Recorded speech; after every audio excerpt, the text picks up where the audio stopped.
Hello guys, कैसे हैं आप लोग। तो गाइस, आज की वीडियो है एक चैप्टर है ये।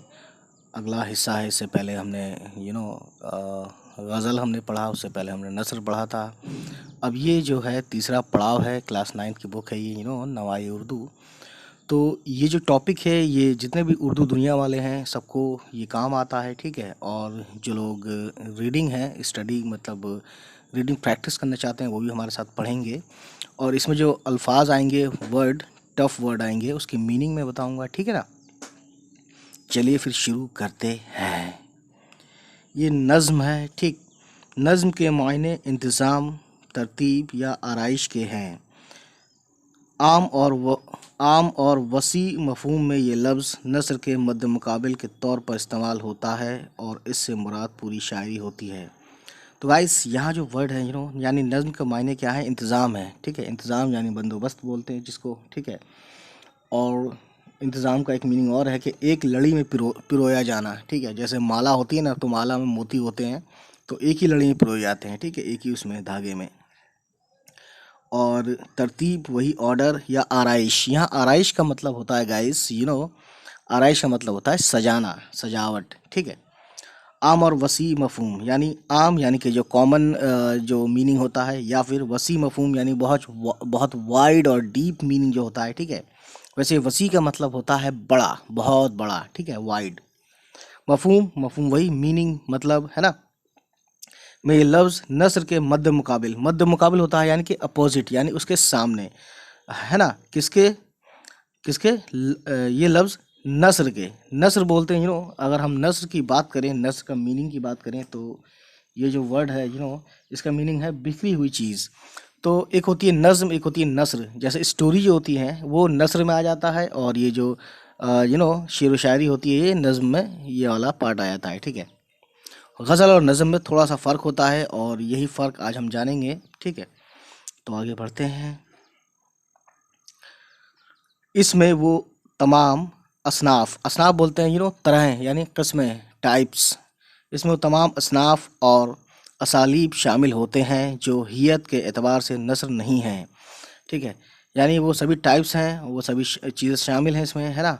और असालीब शामिल होते हैं। असालीब जो होता है, असलूब का जमा होता है। और असलूब की हम मीनिंग देखें तो असलूब का मतलब गाइस वही होता है जो मैं बताना चाहता हूँ कि सूरत या सलीका या तरीका, ठीक है, जो हियत के एतबार से नस्र नहीं है। यानी कि जो हियत का मतलब अगर हम देखें तो सबसे पहले हमें हियत का मतलब मालूम होना चाहिए गाइस। तो हियत का मतलब होता है तौर तरीका, हालत, बनावट, यानी तरीके के हिसाब से, मेथड के हिसाब से ये नस्र नहीं है ना।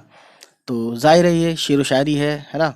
तो नस्र नहीं हो सकती। नस्र स्टोरी होती है जिसमें, है ना, हम सिंपल जिसे हम बातचीत भी करते हैं, या यही जो हम पढ़ रहे हैं, ये भी एक नस्र का फॉर्म है ना।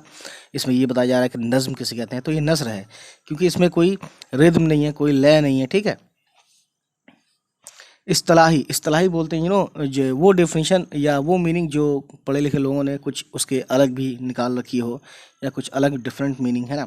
इस्तलाही मायनों में गज़ल के अलावा तमाम शायरी को नज़्म कहते हैं। यानी जितनी भी शायरी होती हैं गज़ल को छोड़कर, है ना। गज़ल का कुछ अलग तरीका है, इससे पहले हमने गज़ल के ऊपर बात की है।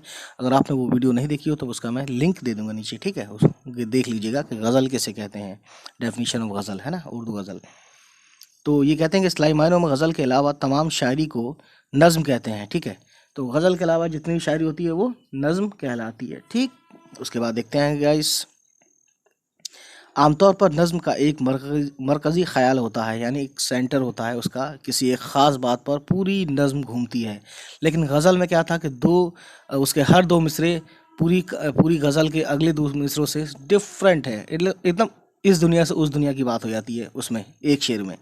लेकिन गज़ल में एक ही पॉइंट होता है और उसी पे सारी बात होती है। सॉरी, नज़म में एक ही पॉइंट होता है, जैसे कह रहे हैं ना, मरकज़ी ख़याल, सेंट्रल थॉट सेम होता है ना। एक ही मरकज़ी ख़याल होता है जिसके गिर्द पूरी नज़्म का ताना बाना बुना जाता है। यानी एक ख़ास पॉइंट पर पूरी नज़्म कही जाती है, जबकि गज़ल में ऐसा नहीं है। ख़याल का इर्तका तदरीजी इर्तका भी नज़्म की एक अहम खसूसियत बताया गया है। ख़याल का तदरीजी इर्तिक़ा है। तो देखिए इर्तिक़ा का वैसा मतलब होता है दर्जा बदर्जा या डेवलपमेंट या तरक्की, धीरे धीरे तरक्की करना। यह बात है तदरीजी इर्तिक़ा, इसका मतलब होता है गाइस दर्जा बदर्जा आगे बढ़ना, है ना। तो यानी जो थॉट है उसका धीरे धीरे आगे बढ़ना भी नज़्म की एक अहम खसूसियत बताया गया है। तवील नज़्मों, तवील बोलते हैं लंबी, तवील नज़्मों में ये इर्तिक़ा वाज़ेह होता है ना। ये जो डेवलपमेंट होती है ये क्लियर होता है, तवील नज़्मों में होता है। मुख्तसर, मुख्तसर का मतलब होता है ब्रीफ, यानी छोटा या कम। मुख्तसर नज़्मों में ये इर्तिक़ा वाज़ेह नहीं होता, यानी छोटी छोटी नज़्मों में ये इर्तिक़ा या जो भी डेवलपमेंट है उसमें जो भी बात कही जा रही है एकदम क्लियर और साफ़ नहीं होता है ना। वाज़ेह मतलब एक्सप्लेन्ड नहीं होता है ना, नहीं होता। और अक्सर व बेशतर यानी कमोबेश एक तासुर की शक्ल में उभरता है, यानी कि धीरे धीरे असर करता हुआ उसका असर होता चला जाता है जितना हम पढ़ते चले जाते हैं नज़्म को, ठीक। तो यहाँ पे यही इसका मतलब आगे देखते हैं गाइस क्या है। नज़्म के लिए ना तो हियत की कोई क़ैद है, यानी कोई कोई तरीका है, ना कोई सूरत है ना। नज़्म का कोई ख़ास किस्म नहीं है, ना कोई क़ैद है, और ना मौज़ूआत की, यानी ना ही कोई टॉपिक के इसी ख़ास टॉपिक पे आप बोलेंगे और इसके अलावा नहीं बोलेंगे, ऐसा कुछ नहीं है, ठीक है। चुनांचे उर्दू में गज़ल और मसनवी की हैयत में नज़में और आज़ाद मुअर्रा नज़में भी लिखी गई हैं, ठीक है। यानी कि उर्दू में जैसे गज़ल में और मसनवी में मसनवी की शक्ल में, मसनवी की तरीके से भी गज़ल नज़में कही हैं, और आज़ाद यानी उससे डिफरेंट भी कही गई हैं, है ना, गज़ल से और मसनवी से। तो गाइस ठीक है, मसनवी का मतलब अगर हम आपको बताऊं कि ये एक वो मुसलसल यानी कि एक लगातार हम वज़न अशार की नज़्म जिसकी, है ना, हर बैत का काफ़िया जुदा और बैत के दोनों मिसरे हम काफ़िया होते हैं, ठीक है। तो कुल मसनवी एक ही वज़न में होती है और इसके अशार की तादाद मुकर्रर नहीं, यानी कि कोई लिमिट नहीं है, 4 अशार में, 5 अशार में, 7 अशार में, 11 अशार में, मतलब कोई लिमिट नहीं है, ठीक है। तो गाइस ये जो मैं बातें बता रहा हूँ, कुछ बातें इसका इसका जो कनेक्शन है ये गज़ल से चला जाता है। तो कुछ बातें अगर आपको समझ में नहीं आ रही तो गज़ल आपको देखना पड़ेगा, उसका लिंक मैं दे दूँगा इसके नीचे, ठीक है। तो देखिए इस तरह कोई भी मौजू यानी कोई भी टॉपिक नज़्म का मौजू हो सकता है, ठीक है।